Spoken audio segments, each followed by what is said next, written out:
अल्लाहु अल्लाहु अल्लाह। प्रथम मंत्र में यहाँ लिखा है ऋचम वाचम प्रपदे मनो यजु प्रपदे। ये यजुर्वेद के विषय में है। इस मंत्र का यदि अनुवाद करता अर्थ कर दे यजु का और यजुर्वेद ना लिखे तो अनर्थ हो गया वो। यहाँ देखना, यहाँ महर्षि दानद ने बिल्कुल सही लिखा है। यजु है ये शब्द, यजुर्वेद लिख दिया। इसको पूरा तभी बनेगा जब इसको समझने के लिए लिखना पड़ेगा कि ये यजुर्वेद की महिमा है। बस अगर इसका अर्थ कर देता, इस ना लिखकर और कुछ लिख देता, सतुतियाँ और कुछ लिख देता इसमें, तो कैसे समझते कि ये यजुर्वेद के बारे में जानकारी है। अब देखो, हम फिर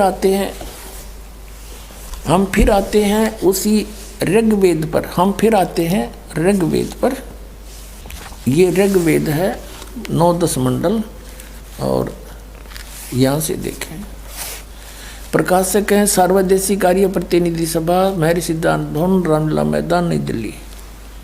ये वही है जो अभी आपको पहले दिखाया था। अब यहाँ देखिएगा, अब फिर आगे हम ऋग्वेद मंडल नंबर 9 सूक्त 86 मंत्र 26 पे।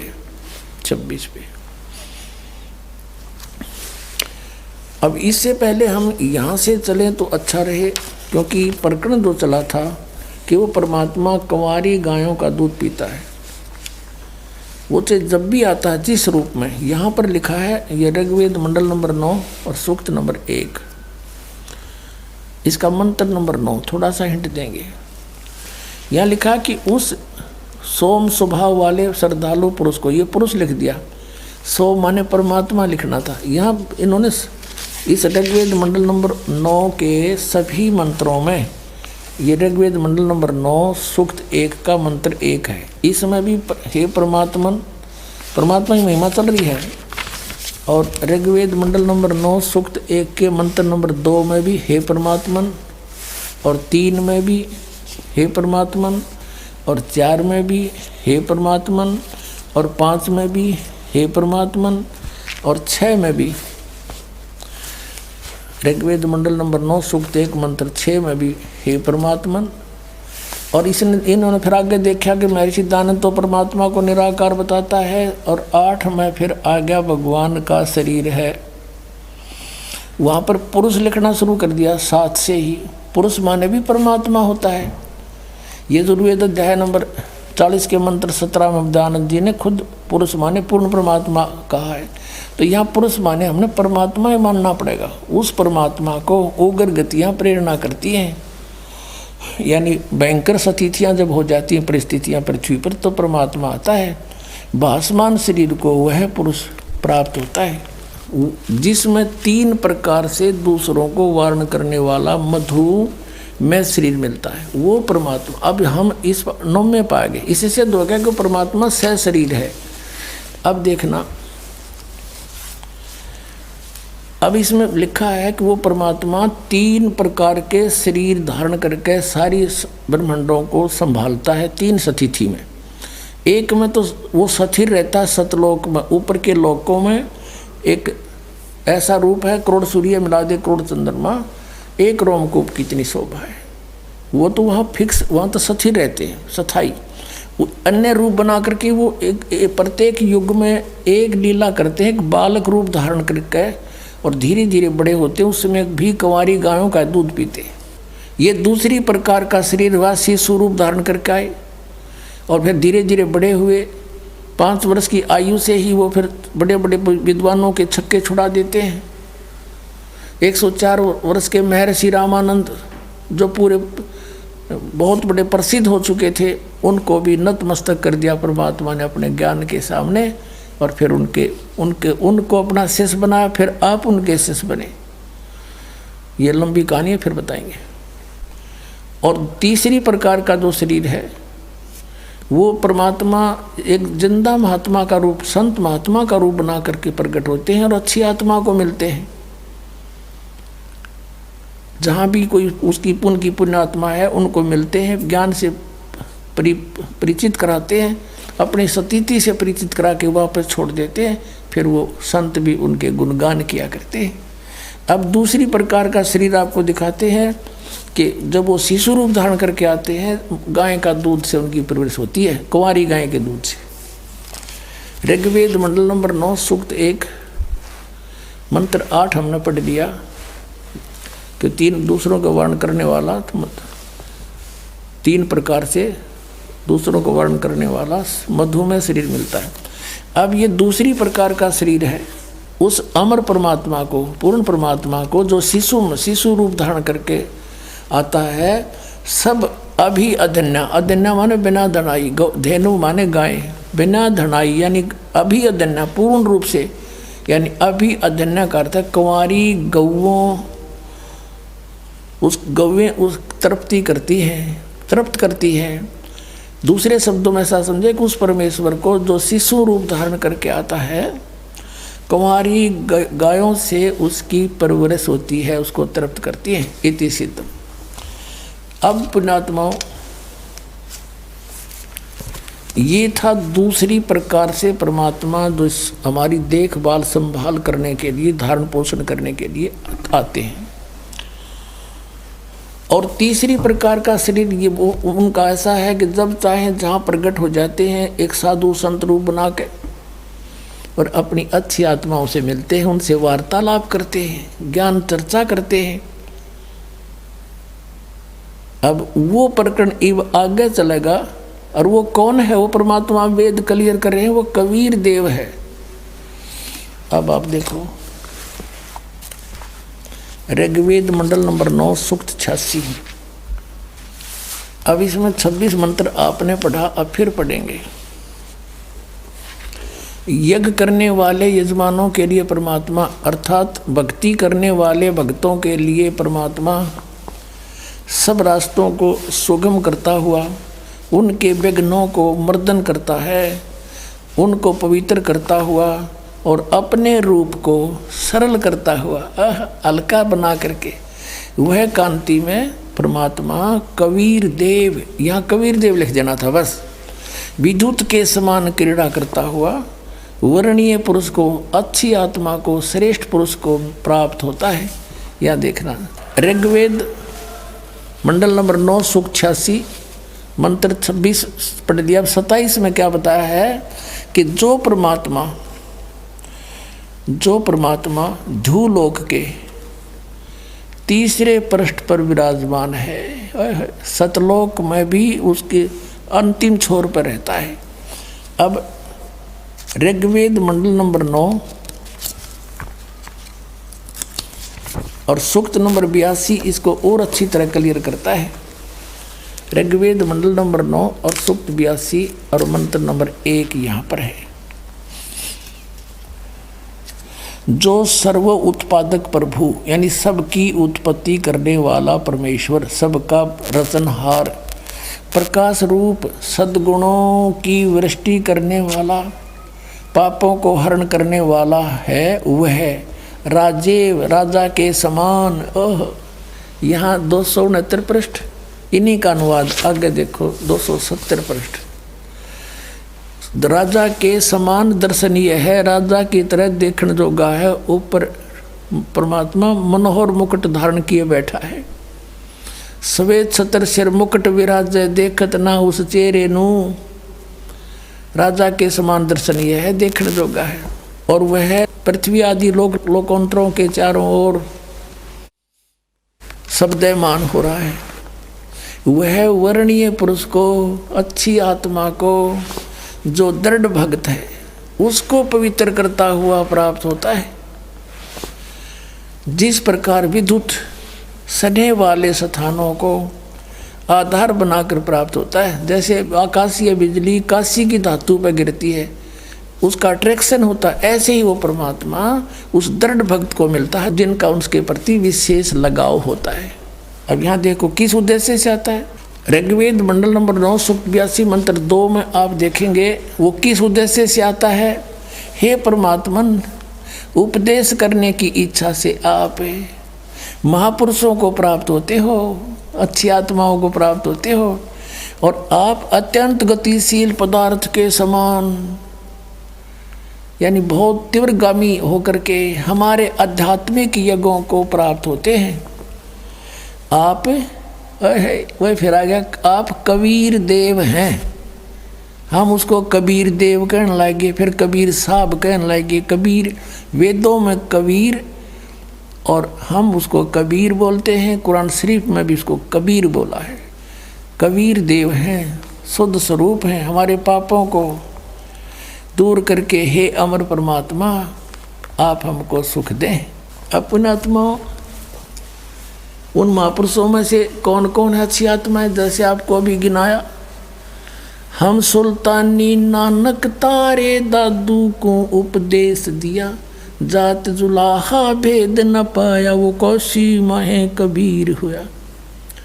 उनमें से एक दृढ़ भक्त श्रेष्ठ आत्मा आदरणीय नानक साहिब जी हैं, जिनको परमात्मा बेई नदी पर मिले थे। सुल्तानपुर शहर में, पश्चिमी पाकिस्तान के अंदर है वो क्षेत्र। पहले ज्वाइंट भारत था ये सारा, अफगानिस्तान, बलूचिस्तान, पश्चिमी पाकिस्तान, पूर्वी पाकिस्तान और ईरान, इराक तक, गढ़ और गजनीब तक ये भारतवर्ष था। नानक साहिब जी के पहले जन्म सतयुग में ये राजा अम्बरीश थे। त्रेता में यही आत्मा राजा जनक हुए, और कलयुग में ये नानक राजा जो ना वही आत्मा श्री नानक जी हुए। अपने आत्माओं पहले ये राजा थे, इनके नौकर रहा करते थे पिछले पुनों के कारण, और इन पुनों को स्वर्ग में खर्च करके वापस आ जाते हैं सभी प्राणी। फिर ये स्वयं एक सुल्तानपुर के नवाब के यहाँ मोदी खाने में नौकरी कर रहे थे। लेकिन ऐसी आत्माएं भक्ति बिना रुक नहीं सकती। एक बिरजलाल पांडा इनको पढ़ाया करता था, गीता जी को। हिंदी भी उन्होंने पढ़ाई थी, ये फारसी भी पढ़े थे एक मौलवी से। इनके पिताजी श्री कालूराम मेहता खत्री यानी अरोड़ा जाति से थे, हिंदू परिवार था इनका। और श्री कृष्ण जी श्री राम के खूब तगड़े पुजारी थे, सभी देवी देवताओं की पूजा करते थे। जब ये सुल्तानपुर में नौकरी कर रहे थे, वहाँ इनकी बहन ब्याही थी। इनके जीजा जी जो थे बहनोई श्री जयराम जी थे, उनके ही सिफारिश से नानक साहिब जी को मोदी खाने की नौकरी मिली थी नवाब के यहाँ। और जयराम जी भी वहाँ नवाब के ही सर्विस करते थे, या जैसे वो अच्छे गणमान्य व्यक्ति थे। नानक साहिब जी प्रतिदिन उसके सुल्तानपुर के साथ से बह रही बेई नदी के ऊपर प्रतिदिन स्नान करने जाते थे, और वहाँ बैठकर कुछ देर भगवान का एकांत में चिंतन करते रहते थे। एक दिन परमात्मा सतपुरुष कबीर देव जिंदा महात्मा रूप बना के और नानक साहिब जी के पास गए। नानक साहिब जी से कहा कि हे महात्मा जी, हे भक्त, मैं बहुत भटक लिया, मुझे कोई सतमार्ग बताने वाला नहीं मिला, और मुझे कोई मार्ग बताओ। आप बहुत अच्छे भक्त बताए, सभी यहाँ चर्चा है आपकी। तब नानक साहिब जी ने जैसा भी बिरजलाल पांडे से सुना था वो सारी कथा सुनानी शुरू कर दी।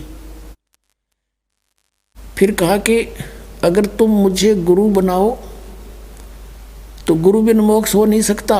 तो परमात्मा ने कहा कि भाई गुरु किसको बनाऊं, जब तक मेरी आत्मा दृढ़ नहीं होगी। मैं वैसे गुरु तो मैंने बना भी रखा, रामानंद जी, काशी में पंडित स्वामी रामानंद जी से मैंने दीक्षा ले रखी है, लेकिन मेरी तसल्ली नहीं हुई, संतुष्टि नहीं है। नानक साहब जी कहते फिर मुझे बनाओ गुरु। तो कबीर साहब कहने लगे ठीक है आप गुरु जी, लेकिन मेरी कोई शंका समाधान करो गुरुदेव, मेरी कोई शंका का समाधान करो। बोलो कि ब्रह्मा विष्णु महेश की क्या स्थिति है, क्या ये जन्मते मरते हैं या इनके कोई माता पिता भी हैं? तो जैसा उन्होंने सुन रखा था ब्रजलाल पांडे से, और जैसा भी हिंदू धर्म में प्रचलित है, ये लोक वेद सारा सुना दिया। ये अजरो अमर हैं, अविनाशी हैं, इनके कोई माता पिता नहीं, श्री कृष्ण जी सर्वश्रेष्ठ हैं और श्री कृष्ण जी ने गीता का ज्ञान दिया, ये अनमोल ग्रंथ है। कबीर साहब ने कहा जी कुछ फिर उस अनमोल ग्रंथ के कुछ वचन सुना दो। फिर वो नानक साहिब जी ने कुछ जो श्लोक याद थे वो सुनाए। फिर कबीर साहब ने उसके ऊपर कहा कि आप श्री कृष्ण जी कहते हो, श्री कृष्ण जी ने गीता बोली। हाँ, श्री कृष्ण जी ने बोली। तो आप श्री कृष्ण जी को अजरो अमर बताते हो, उनकी जन्म मृत्यु नहीं होती? कि हाँ बिल्कुल सही है, नानक जी बोले। अब जिंदा फकीर बोला, कबीर परमेश्वर जिंदा रूप में विराजमान थे कि आपके गीता ज्ञानदाता चौथे अध्याय के 5वें और 9वें श्लोक में, दूसरे अध्याय के 12वें श्लोक में और 10वें अध्याय के दूसरे श्लोक में कहता है मेरे जन्म और मृत्यु होता है। अर्जुन तू नहीं जानता, मैं जानता, मैं जानता हूँ। और फिर कहता है 18वें अध्याय के 62वें श्लोक में कि तू सर्वभाव से उस परमेश्वर की शरण में जा, उसकी कृपा से तू परम शांति को, सनातन परम धाम को प्राप्त होगा। तो वो कौन है जो गीता ज्ञानदाता से भी अलग है? अब काफी प्रश्न उत्तरी हुई। तब नानक साहिब जी अक्षुब्ध हो गए और उनकी चर्चा सुनकर जो स्नान करने सुबह सुबह भगत जाते थे 50-60 वो भी बैठ गए चारों तरफ। जब नानक साहिब जी की अरुचि देखी, नाराज होते देखे, परमात्मा उठकर चल पड़े कि महाराज नाराज ना हो, हम तो शंका समाधान चाहते थे, आप नाराज ना, उठकर चल पड़े। जब वो जा लिए काफ़ी दूर, जब पूछा कि ये कौन था, उन्होंने ये कौन था जो आपको गुरुजी बोल रहा था, तब श्री नानक साहिब जी ने कहा कि ये नीच जात था, काशी का जुलाहा धानक है और हमारे ब्रह्मा विष्णु महेश को कहते हैं तो नासवान है। इसको जवाब आया नहीं, उठ के चला गया। तो सब अब अपने काम लग गए। श्री नानक जी भी स्नान करके अपने काम चले गए, लेकिन उनका जख्म हो गया अंदर। एक सच्ची बात कही, गीता आकर देखी दोबारा उन्होंने, कोई बात तो सारी सत्य कहे थे और मन में यूँ कह कि एक बार फिर वो आवे संत भक्त, फिर चर्चा करूँ। कुछ दिनों के बाद, महीने 2 महीने 6 महीने उनको खूब तड़फा के फिर इसी तरह प्रतिदिन स्नान करने जाते थे और इसी खोज में थे शायद कितने दिखाई दे जाए, फिर बात करूं। स्नान करने के लिए तैयारी थी, कपड़े निकाल रखे थे, नौकरों को दे दिए थे, वो लिए खड़े थे नानक साहिब की। अपना जो नहाने के लिए एक वस्त्र रखते हैं शरीर पे, वही शेष था। इतने में परमात्मा केवल नानक साहब को दिखाई देते। उनकी खुशी का ठिकाना नहीं रहा, जिंदा महात्मा के रूप में आए और थोड़ी सी दूर नानक साहब भी चले गए आगे कि आओ भक्त, आओ भक्त, आपके इंतजार थी मुझे। वहाँ पर बहुत से लोग स्नान कर रहे थे, वो देखने लगे कि ये नानक साहब किसको बातें कर रहा है। कुछ एक कहने लगे आप पे कहने लगे भगत आप बोला अगर भगत तो भाई ये पता नहीं कौन से मूड में बैठा है। तो दोनों बैठ गए। कबीर साहब केवल नानक साहब जी को दिखाई देते, अन्य को नहीं। काफ़ी देर चर्चा हुई, सब विस्तार से मालिक ने बताया और कहा कि एक सचखंड है, सतलोक है, उसमें सतपुरुष रहता है, उसकी भक्ति से मोक्ष होगा, वो अकाल मूर्त है। नानक साहब ने कहा कि हमने तो कभी स्वर्ग से ऊपर सुना नहीं। तो कहते हैं नानक साहब जी ने ये शर्त रखी कि आप मुझे ढूंढ दो दरिया में, तो मैं आपको गुरु बना लूँगा, तेरी सारी बात सुनूंगा। ये कहकर छलांग लगा दी दरिया में। कबीर साहब ने वहीं से अंतर्धान किया उनको और अब सटरी में जिधर से जल आ रहा था उसी साइड में ले गए। काफ़ी देर जब नानक साहब बाहर नहीं आए तो सबको चिंता होगी, सब ने सो जान लिया कि डूब गया। सुल्तानपुर शहर में आग की तरह बात फैल गई। भागे आए, उसकी बहन मूर्छित होगी, बहन रोने लगी बुरी तरह, मेरा भाई मर गया। बहुत चिंता का विषय बन गया। सुल्तानपुर के नवाब तक बातें गई, उन्होंने नौकर भेज दिए जाल डालने के लिए, गोताखोर भेज दिए, वो ढूंढ रहे डाउन स्ट्रीम में, वो ले गए अप स्ट्रीम में। बहुत दूर ले जाकर 3-4 किलोमीटर वहाँ बैठा लिए नानक साहब की। दोनों की काफ़ी देर चर्चा हुई परमात्मा के साथ। फिर नानक साहब ने कहा कि मुझे सचखंड दिखा दो भगवान, फिर मैं मानूं। शरीर को वहाँ छोड़ा, आत्मा लेकर चल पड़े। जैसे गरीबदास जी को लेकर गए थे, जैसे धर्मदास जी को लेकर गए थे, जैसे दादू साहब जी को लेकर गए थे, जैसे मुल्कदास साहब जी को लेकर गए थे, जैसे गीसा दास साहब जी को लेकर गए थे, ऐसे इनको भी लेकर गए। वहाँ जाकर देखा परमात्मा दूसरे रूप में स्थिर बैठे हैं।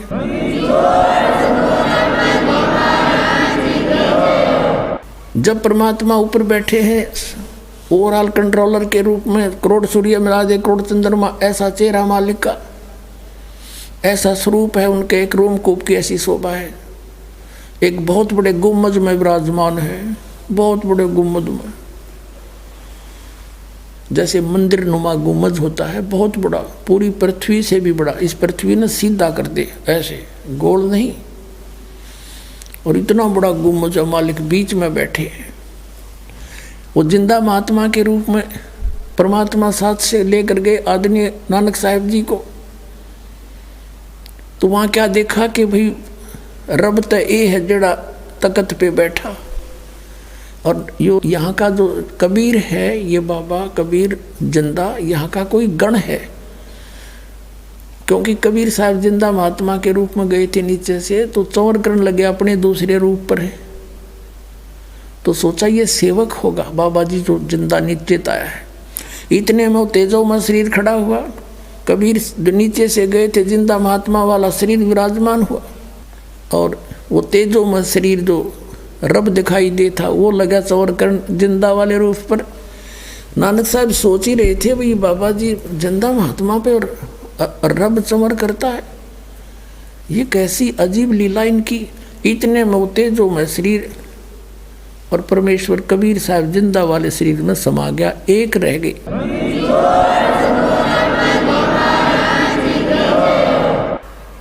असंख्य करोड़ ब्रह्मांड के ओवरऑल कंट्रोलर के रूप में वो जिंदा महात्मा विराजमान है, चंवर अपने आप घूम रहा है।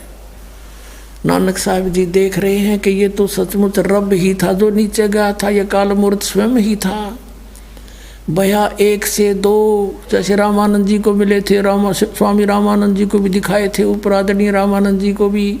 तब उन्होंने कहा था दो ठोर है एक तू, भया एक से दो, कह रामानंद हम कारणे तुम आए हो मगजो।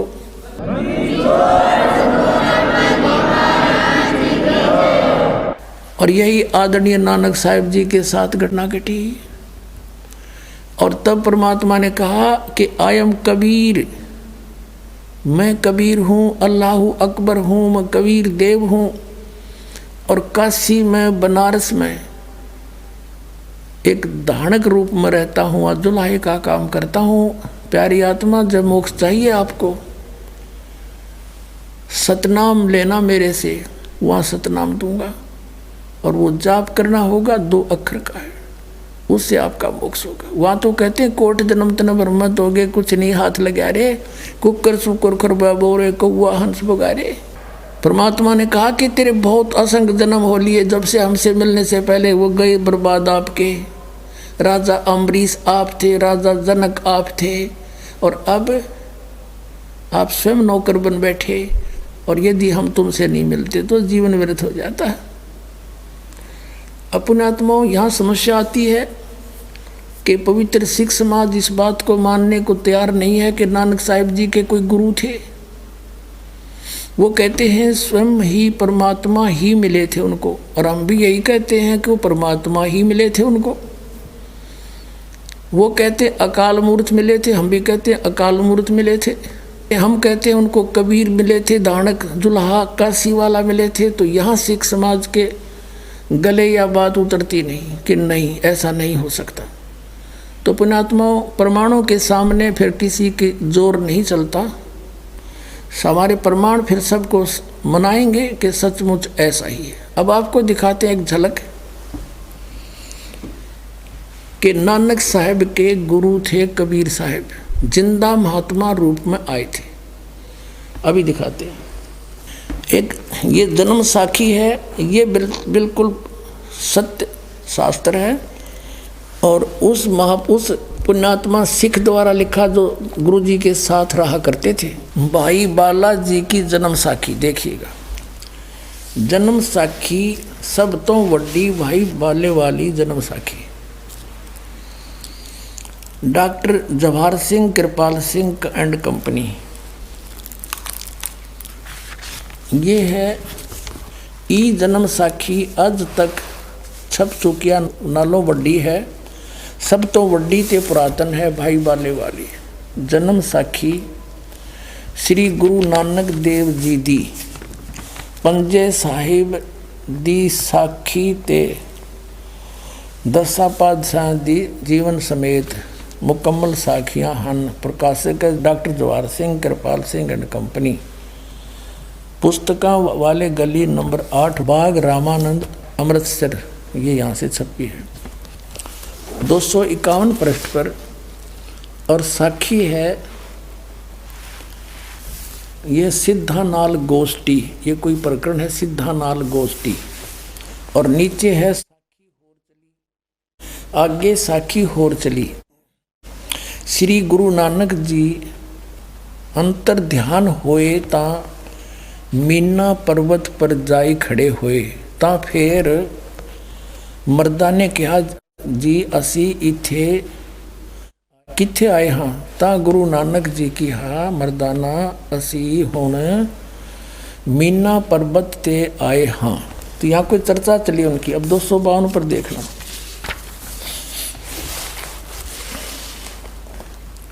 दो 252 पृष्ठ पे आगे, ता गुरु नानक जी की हा, मर्दाना असी 16,000 जोजन ऊपर आए हैं।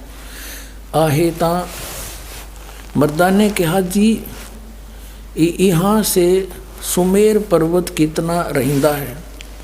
अब अपने मतलब की पढ़ेंगे। ता फिर मर्दाना पूछिया, जी तू सानू जो गुरु मिलिया सी उसका नाम की है। ता गुरु नानक जी कहा, मर्दाना उसका नाम बाबा जिंदा आखदे हन। जहाँ तोड़ी जल और पवन है उसदे हुक्म विच चलदे हन। अते अगन और मिट्टी ए भी उसदे आखे विच हन। जिस ताही बाबा जिंदा मिलेगा, जिस ताही बाबा जिंदा मिलेगा तिस ताही बाबा आखना चाहिए, होर ताही बाबा नहीं आखना। अब कहने का भाव है कि यू है सबका बाबा सबका दादा, जो मैं हमने और किसी को बाबा कहना व्यर्थ है। मर्दा ने किया, गुरु जी असी तां तुहाडे नाल सी ही रहिंदे हन। आहे तू सानू कद मिलिया है। ता गुरु नानक जी कहा, मर्दाना अजे तू असा थी नहीं आया से, तब तक तो मेरे पास नहीं आया था। जद असी मिलन गए से, ता मर्दा ने कहा, जी कद गए से। ता गुरु जी कहा, जद सुल्तानपुर विच डुबकी लाई सी। डुबकी यानी डुबकी लाई सी। तब मर्दाना असी 3 दिन उसे पासे रहे से। मर्दाना भाई बाला जानते हैं, मर्दाना वो समय गुरु है, ऐसा गुरु है जिसकी सत्ता संपूर्ण जगत नू आसरा दे रही है। कहते हैं जब सुल्तानपुर विच टुबकी लाई थी, तब मर्दाना असी 3 दिन उसे पासे रहे सी, उसके पास रहे थे। और वो जिंदा महात्मा है, उसको ये समझ गया है। उसका नाम बाबा जिंदा अखदे हन। बोलो सतगुरुदेव की जय।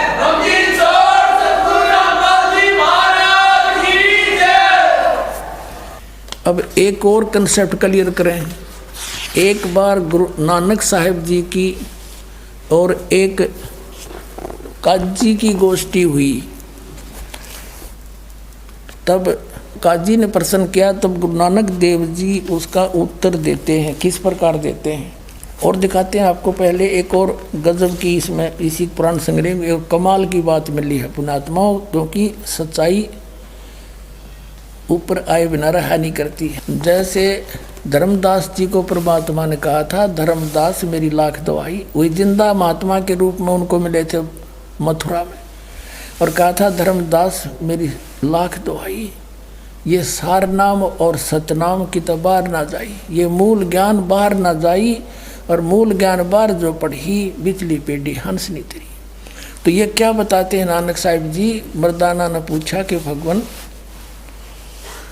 नानक साहब बताते हैं कि मैं जब सतपुरुष से मिला वहाँ सचखंड में, उस सब के पालनहार विष्णु के पास में गया, तो उसने मुझे कहा था कि तुम वापस जाओ और तुम्हें सतनाम देने का आदेश दिया है, और जो आज्ञा वही करना। तो नानक साहब जी कहते हैं कि जो आप कहोगे उसको सतनाम दूंगा और को नहीं दूंगा। ये देखना पृष्ठ 275 पर साखी सचखंड दी, यहाँ देखना नीचे।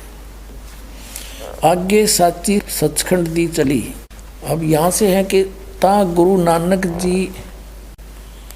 नानक जी धुर सचखंड दरबार में जाई पहुँचे, जहाँ बड़ा प्रकाश है, और प्रकाश रूप तख्त के ऊपर सत निरंकार ज्योति पुरुष बैठे हैं, ज्योत स्वरूप बैठे हैं। ये है संपूर्ण भगत अवतार, हाथ जोड़ के खड़े हैं। पुण्यात्मा कई भक्त आए हैं जो पंजाबी जानते अच्छी तरह, दास पे ना पढ़ा ज़्यादा, तुम भी मनतावत इसी है, पर कोशिश करूँगा पूरी समझाने की। फिर भी दास से कुछ फर्क रह जा, तुम खुद पढ़ते रही हो। यहाँ लिखा है कि संपूर्ण भगत अवतार हाथ जोड़ के कर खड़े हैं, अते बाबा नानक जी ऊ जो कोटान सूरज के समान प्रकाश, कोटान यानी कोटों सूरज के समान प्रकाश है, कोटान चंद्रमा जैसा शीतल इसका प्रकाश है, उस सच्चे प्रकाश विखे प्रवेश किया। उस विष्णु जी विराजमान है, उस ज्योत रूप भगवान की उस तत्व यानी उसकी स्वरूप विष्णु भगवान, विष्णु निरंकार विष्णु भगवान विष्णु जी विराजमान है। अब यहाँ नानक साहिब जी किसको विष्णु कह रहे हैं? जैसे वेदों में कहा है, अग्नि तनुरसी विष्णुवेतवा सोमस्य तनुरसी, सबका धारण पोषण करने वाला सतपुरुष विष्णु, उसको विष्णु कहते हैं। ये तो बाद में विष्णु नाम रखे इन्होंने उनकी उपमा से। विराजमान है, साकार है, सर्वशक्तिमान।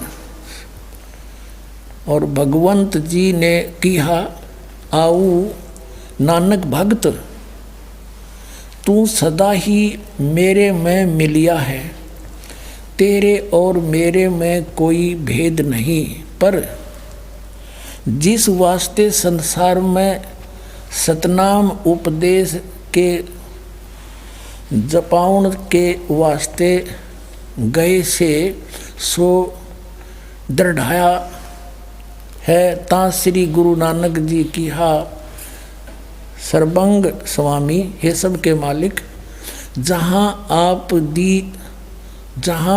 दी आज्ञा।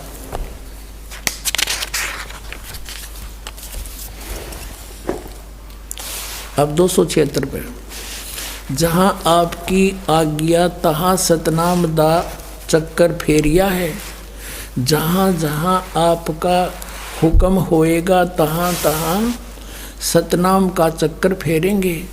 आगे जिमें आपकी रजाई होएगी, आपकी रजा होएगी त्यों ही होएगा। कहते हैं ऐसा कही कर श्री गुरु जी ने शब्द विचारण कीता। स्तुति है यार, स्तुति। अपने आत्मा हो गया क्लियर। एक तो ये कंसेप्ट क्लियर हो गया कि नानक साहिब जी को जिंदा महात्मा में वो गुरु जी मिले थे आके, गुरु रूप में, और सचखंड लेकर गए। वहाँ परमात्मा का दूसरे रूप में विराजमान थे। ये तो जैसा भी, क्योंकि कुछ थोड़ा सा परमात्मा ने कहा था कि निर्मल ज्ञान तुम जग में भाखो और मूल ज्ञान तुम गुप्त ही रखो। अब यहाँ पर नानक साहिब जी ने परमात्मा का आदेश क्लियर बता दिया। उन्होंने जानबूझ कर यहाँ थोड़ा घुमाया है, जिस कारण से ये राधा स्वामी पंथ, ये नकली काल के पंथ, इसको पढ़कर ज्योत स्वरूप और प्रकाश ही प्रकाश के अंदर, इसमें तो ये स्पष्ट बताया कि वो साकार बैठे हैं विष्णु रूप में, और बात हुई आपस में आज्ञा दी के सतनाम का जाप करवा और जिस जिसको आज्ञा हो उसी को देना। तो इन्होंने कहा जो आपकी आज्ञा होगी उसी को सतनाम दूंगा, ना कति नहीं दूं। हो गया स्पष्ट। एक तो ये हो गया कि जिंदा महात्मा में परमात्मा आकर मिले, बेई नदी पर स्वीकार्य हुआ। सचखंड गए, वहाँ रूप देखा साकार, वहाँ बात हुई, उसको आदेश दिया कि सतनाम नहीं देना, सतनाम जैसा आप कहोगे उसको दूंगा, आपकी आज्ञा बिना, हुक्म बिना कुछ भी नहीं करूँगा। अब फिर एक काजी से बात हुई इनकी, एक मुल्ला से बात हुई, वार्ता वो दिखाते हैं।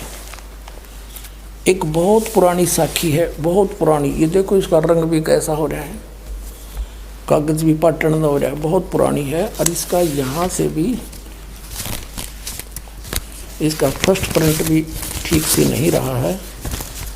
ये किसी सिख बच्चे ने लाकर हमें दिया है।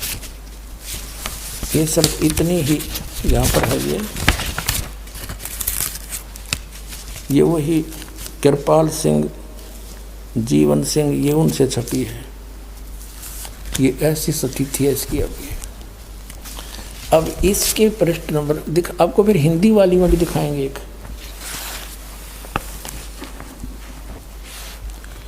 122 पृष्ठ पे ये है स्वामी सुआल काजी रुकन दीन सुरा। ये रुकन दीन को काजी है।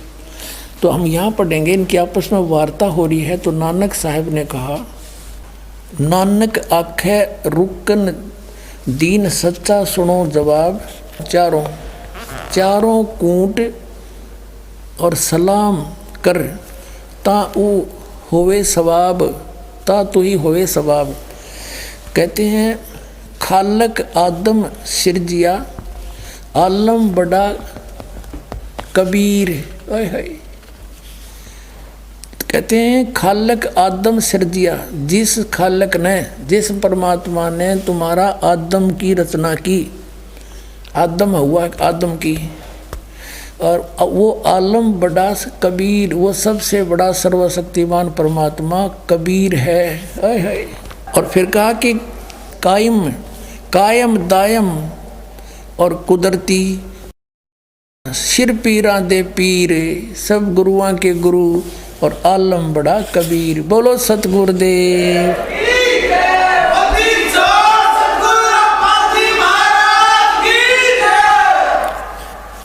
अपना आत्माओं, दास बहुत पहले से आपको कहता रहा था, लेकिन ये प्रमाण ना मिलने से दास को तो विश्वास था, लेकिन आम जन साधारण नहीं मान सके था। अब दास ने पहले से ही बताया, क्योंकि जो सूक्ष्म वेद में आदरणीय गरीबदास साहिब जी ने लिखा वो फाइनल है, गॉड गिवन है, कबीर गॉड गिवन ज्ञान है आदरणीय गरीबदास साहिब जी का, परम पूज्य गॉड कबीर द्वारा दिया हुआ, कबीर परमेश्वर द्वारा, वो झूठा नहीं हो सकता। दास ने आपको बताया कि ये सबसे पहले राजा अम्बरीश थे, सतयुग में राजा अम्बरीश थे नानक जी, और फिर ये त्रेता में राजा जनक हुए, और इसकी साखी में, जन्म साखी में ये भी प्रमाण आपको दिखाते हैं, देखिएगा। और फिर नानक जी बने सुल्तानपुर में। ये जो सबसे बड़ी साखी है, ये जो अभी आपको दिखाई थी, इसकी पृष्ठ नंबर 423 पर, ये है पृष्ठ 423 है। ये कट रहा है, ये 422 है। यहाँ देखिए, ये किसी सिख बच्चे ने दिया, उसने इस परमात्मा के ज्ञान से परिचित होकर के स्वयं निशान लगा रखेंगे। यहाँ लिखा है सतगुरु गुरु मेहरबान त्रेते, त्रेते माने त्रेता युग में, त्रेते जनक बदे है, त्रेता में जनक बदे ही, और हरिचंद द्वापर गुरु, और कलयुग नानक देव। कलयुग में नानक देव सतगुरु मेहरबान त्रेते जनक विदेही, और हरिचंद द्वापर में, और कलयुग में कलयुग नानक देव। इन्होंने तो एक और बता दिया कि द्वापर में हरिचंद आए थे, बाकी आगे देखेंगे। यहाँ देखो, यहाँ पर है कि त्रेता युग विच गुरु जी जनक विधेयी होया, और अर सिद्धि करोड़ी एक 35 आया ता आ गया। इस श्लोक का ये अनुवाद करता हुआ रहा, इसने अपने हिसाब से किया है। आगे भी लिखा होगा बहुत सा, इतना इस दास ने इतनी पढ़ नहीं आती, और ये सिख समाज के पास तो उपलब्ध है, ध्यान से खूब पढ़ सकते हैं। ये है साखी अजिते रंधावे दी, इसके अंदर है ये। इसमें स्पष्ट लिखा है कि सतगुरु गुरु मेहरबान त्रेते जनक बदेह, और हरिचंद द्वापर में, और गुरु कलयुग नानक देव। और यहाँ इसने अनुवाद करते समय लिखा है कि त्रेता युग में युग बीच गुरु जनक विधेयी होया। इस प्रकार ये सारा इसने अपना हिसाब से अनुवाद किया। अपने आत्माओं, अब ये कंसेप्ट कति क्लियर हो लिया। अब आप जी ने जो देखी वो पंजाबी यानी गुरमुखी लिपि वाली साखी देखी, हिंदी वाली और दिखाते हैं। इसमें इन्होंने कुछ फेरबदल कर दिया है, और जहाँ ये विचलित नहीं हुए वो एज इट इज लिख दी है। हिंदी करते समय इन्होंने कुछ मसाला काट दिया। अब देखना, और कुछ बहुत कुछ छुपा है इसमें, ये देखिए अभी शेष बचा है। ये है हिंदी वाली भाई बाले वाली श्री गुरु नानक देव जी की जन्म साखी, भाई चतर सिंह जीवन सिंह अमृतसर से छपी है।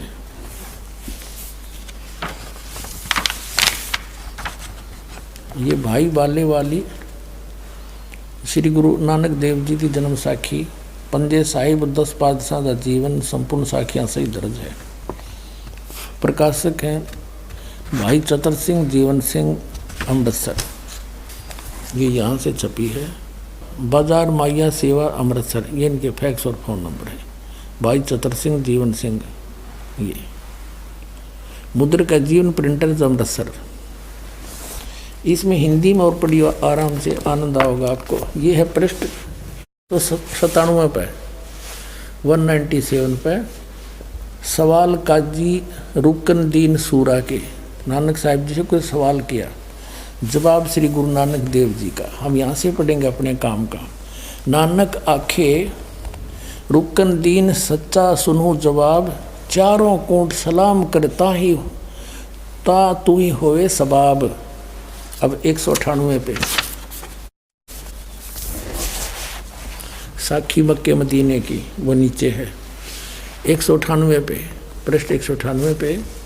अब खालक आदम सिरजिया, यानी जिस भगवान ने आदम की उत्पत्ति की, आलम बड़ा कबीर, वो सबसे बड़ा परमात्मा कबीर है।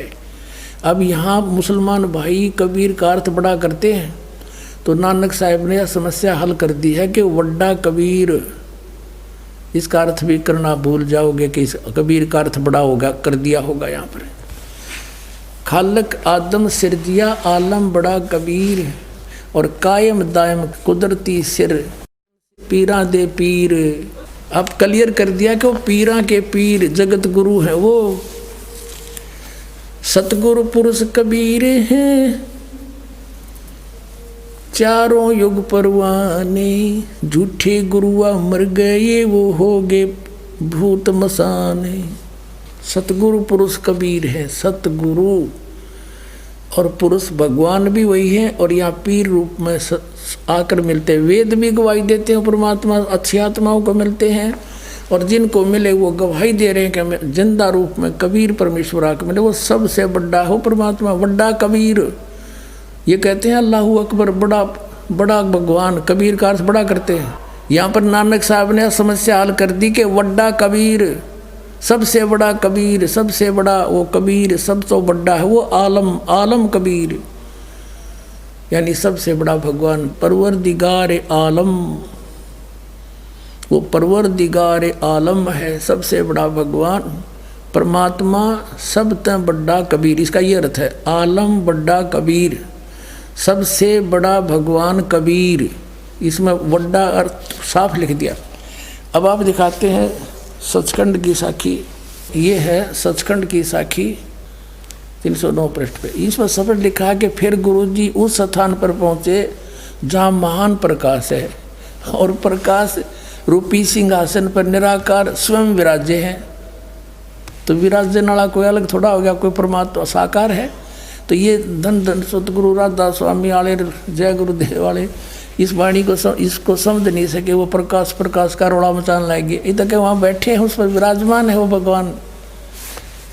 और देवी देवता अवतार अपने अपने हाथ बांधे हुए आज्ञा की प्रतीक्षा में खड़े हैं। वह प्रकाश लाखों ही चंद्रमाओं के प्रकाश से परम सुखदायी है, शीतल प्रकाश है। इन अनुवादकर्ताओं ने बहुत सी छोड़ दी, उसमें सूरज और चंद्र दोनों लिखे, सूरज भी। तो तब गुरुजी वहाँ स्तुति की, विष्णु जी की उपस्थिति में वह स्थान परम रम्य हो रहा था। तब भगवान ने प्रेम से कहा, आओ नानक देव,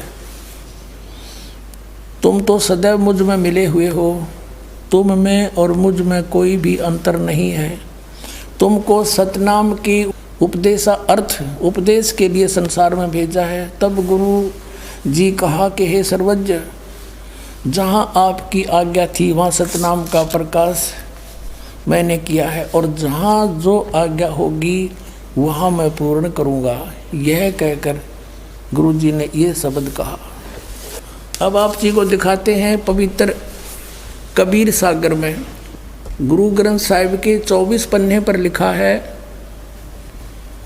कि फाई सूरत मलुकी वेश, ओ ठगवाड़ा ठगी देश, खरा सियाणा बहुता बार, ये धानक रूप रहा करतार। फिर प्रश्न नंबर 721 में लिखा कि एक अर्ज गुप्तम पेश तोदर कून करतार, हक्का कबीर करीम तू बे ऐब परवरदिगार। हक्का कबीर, हे सत कबीर, हे अविनाशी कबीर, आप सर्वशक्तिमान शब्द स्वरूपी राम, आप ही हो सारी सृष्टि के करतार हो। और यहाँ स्पष्ट कर ही दिया, सब तो बड़ा आलम कबीर, वो निराकार कैसे हो सकता? ये साखी फिर दिखानी पड़ेगी। अब फिर देखिए थोड़ा सा, क्योंकि यहाँ पर भरम ना रह जाए और पढ़ाते हैं थोड़ा। ये वो साखी है भाई बाले वाली, ये पुरानी है, ये भी सबसे पुरातन लिखा है इन्होंने। सब तो बड़ी भाई बाले वाली यहाँ है। ई जन्म साखी अज तक छप चुकिया नालों बड़ी है, सब ते बड़ी ते पुरातन है। भाई बाले वाली जन्म साखी श्री गुरु नानक देव जी दी, ये वही है। पहले आपको दिखाई थी। जीवन सिंह, कृपाल सिंह एंड कंपनी, पुस्तकां वाली गली, नंबर 8, बाग रामानंद, अमृतसर। ये ऐसे। अब इसमें हम पीछे थोड़ा रह गया, बात कंसेप्ट क्लियर हो नहीं पाया। ये है 251 पृष्ठ पर, ये है आगे साखी होर चली, आगे साखी होर चली। हम यहाँ तक पढ़ सके हैं कि श्री गुरु नानक देव जी अंतर्ध्यान होए ते मीना पर्वत पर जा खड़े हुए। अब 252 पर देखते हैं। 252 पर, और मियाँ नाल गोष्ठी, ये सिद्धा नाल गोष्ठी हुई, ये उसका ही प्रकरण है। अब इसमें 252 पर यहाँ आपने पढ़ लिया था कि फिर मर्दाना पूछिया जी ਜੀ ਤੁਹਾਨੂੰ ਜੋ ਗੁਰੂ ਮਿਲਿਆ ਸੀ ਉਸ ਦਾ ਨਾਮ ਕੀ ਹੈ? ਤਾਂ ਗੁਰੂ ਨਾਨਕ ਜੀ ਕਿਹਾ ਉਸ ਦਾ ਨਾਮ ਮਰਦਾਨਾ, ਉਸ ਦਾ ਨਾਮ ਬਾਬਾ ਜਿੰਦਾ ਆਖਦੇ ਹਨ। ਅੱਗੇ ਤਾਂ ਮਰਦਾਨੇ ਇਹ ਨਾ ਉਹਨਾਂ ਨੂੰ ਬਾਬਾ ਆਖਣਾ, ਹੋਰ ਨੇ ਬਾਬਾ ਨਹੀਂ ਆਖੇ, ਹੋਰ ਸੇ ਭਾਈ ਤਾਂ ਹੀ ਬਾਬਾ ਨਹੀਂ ਆਖਣਾ। ਤਾਂ ਮਰਦਾਨੇ ਕਿਹਾ ਗੁਰੂ ਜੀ ਅਸੀਂ ਵੀ ਤਾਂ ਤੁਹਾਡੇ ਨਾਲ ਸੀ। तो फिर आगे आहे ਤੁਹਾਨੂੰ कद मिलिया है? ਤਾਂ गुरु नानक जी कहा मर्दाना अजे तू असां थी नहीं आया सैं, जद असी मिलन गए सां। ਤਾਂ मर्दाने कहा जी कद गए सी सो? ਤਾਂ गुरु जी कहा जद सुल्तानपुर विच डुबकी लाई सी। तब मर्दाना असी उन 3 दिन उससे पासे रहे से, उस 3 दिन उससे के पास रहे से।